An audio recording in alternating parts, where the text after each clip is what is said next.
PS news में आपका इस्तकबाल है। मैं हूं आपका दोस्त मोहम्मद जावेद। हम रखिए खबरों पे नज़र, आप रखिए खबरनामे पे नज़र।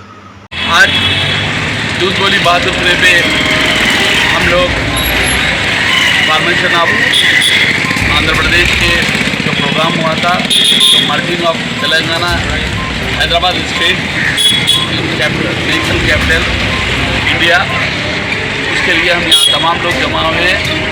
और आप तमाम जानते हैं कि हैदराबाद जो निज़ाम स्टेट हैदराबाद कहलाता था, जिसको मिलाने के बाद आंध्र प्रदेश इसको 3 हिस्सों में तकसीम कर दिया गया, जो ख़ास तौर पर महाराष्ट्र, कर्नाटक और आंध्र प्रदेश की बड़ी जद्दोजहद के बाद, हमारी 14 साल जद्दोजहद के बाद हमें तेलंगाना हासिल हुआ।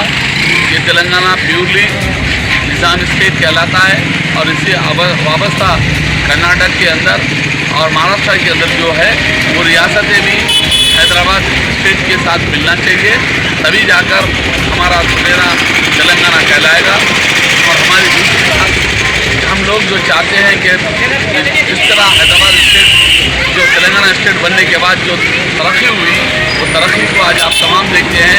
हम चाहेंगे इस तरक्की को देखकर पूरे हिंदुस्तान में भारत राष्ट्र समिति को मौका मिले और पूरा भारत एक सोने की चिड़िया कहलाए।